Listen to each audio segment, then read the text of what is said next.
কখনো কি এমন হয়েছে আপনি খুব করে কিছু চেয়েছেন, রাতের পর রাত তাহাজ্জুদে কেঁদেছেন, 2 হাত তুলে আল্লাহর কাছে মিনতি করেছেন, কিন্তু তারপরও সেটি পাননি?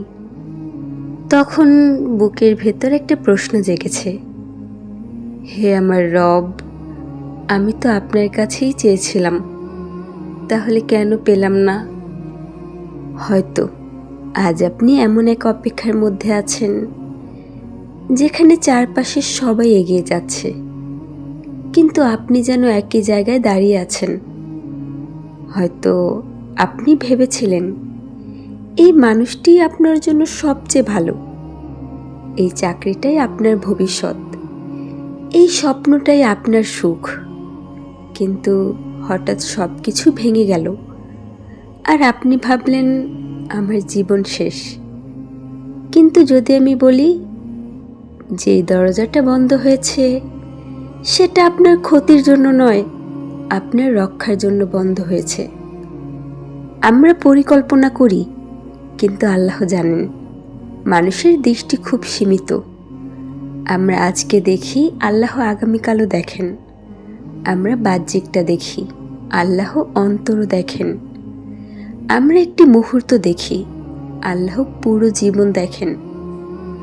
পবিত্র কুরআনে আল্লাহ বলেন, তোমরা কোনো একটি জিনিস অপছন্দ করো অথচ সেটাই তোমাদের জন্য কল্যাণকর হতে পারে, আর তোমরা কোনো জিনিস ভালোবাসো অথচ সেটাই তোমাদের জন্য অকল্যাণকর হতে পারে। আল্লাহ জানেন তোমরা জানো না। আজ আপনি যে জিনিসের জন্য কাঁদছেন হয়তো সেটি আপনার ধ্বংসের কারণ হতো, আর যে জিনিসটি হারিয়ে ফেলেছেন হয়তো সেটি হারানোই ছিল আপনার মুক্তি। হযরত ইউসুফ আলাইহিস সালামের জীবনের শিক্ষা। একবার ভাবুন, একটি ছোট্ট ছেলে নিজের ভাইদের দ্বারাই কূপে নিক্ষিপ্ত, বাবা থেকে বিচ্ছিন্ন, দাস হিসেবে বিক্রি, মিথ্যা অপবাদে কারাগারে বন্দী। দেখতে কি মনে হয়েছিল এটি কোনো সফল জীবনের গল্প? না, মনে হয়েছিল এটি কষ্টের গল্প। কিন্তু আল্লাহ তখন এমন একটি পরিকল্পনা তৈরি করছিলেন যা কেউ কল্পনাও করতে পারেনি। কারাগারের সেই বন্দী একদিন মিশরের শাসক হলেন। যে কূপে তাকে ফেলে দেওয়া হয়েছিল সেই কূপে তাকে রাজপ্রাসাদের পথে নিয়ে গিয়েছিল।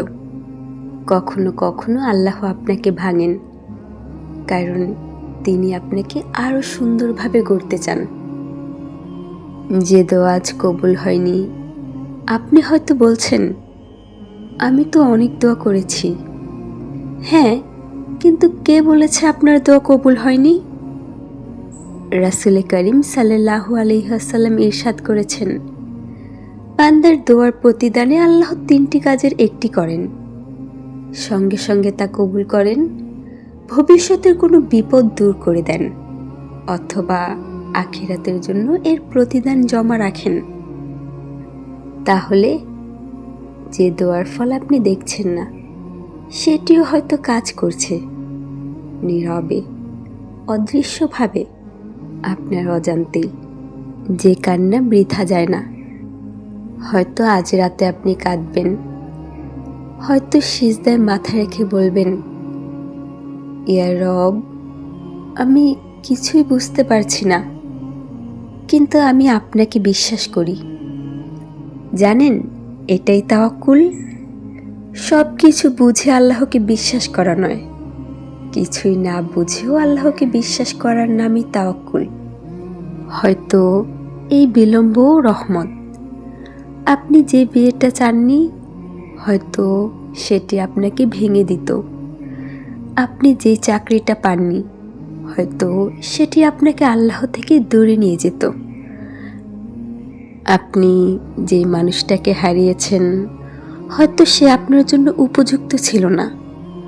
আমরা ক্ষণিকের সুখ চাই, কিন্তু আল্লাহ চিরস্থায়ী কল্যাণ চান।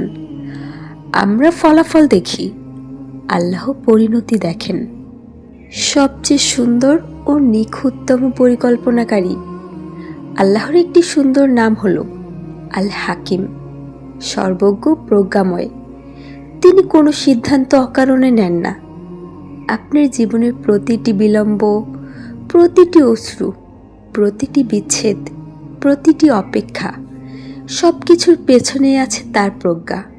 হয়তো আজ বুঝতে পারছেন না, কিন্তু একদিন পেছনে ফিরে তাকিয়ে বলবেন, ইয়া রব, আমি তখন বুঝিনি, কিন্তু আপনি ঠিকই জানতেন। যদি আজ আপনার জীবন এলোমেলো হয়ে যায়, যদি আপনার স্বপ্ন ভেঙে যায়, যদি আপনার দোয়ার উত্তর পেতে দেরি হয়, তবু আশা হারাবেন না।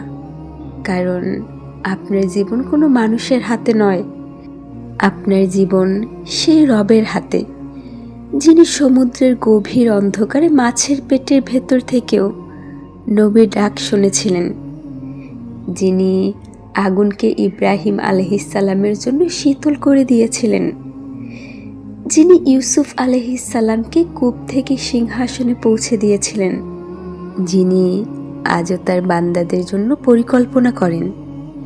এবং মনে রাখবেন, আপনি যা চেয়েছেন তার না পাওয়াটাও হয়তো শাস্তি নয়, বরং আল্লাহ আপনাকে তার চেয়েও সুন্দর কিছু দেওয়ার জন্য প্রস্তুত করছেন।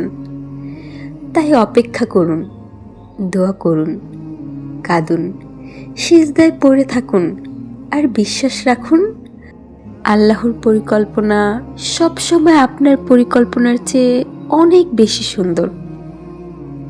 As I look to nature's beauty, dazzled am I.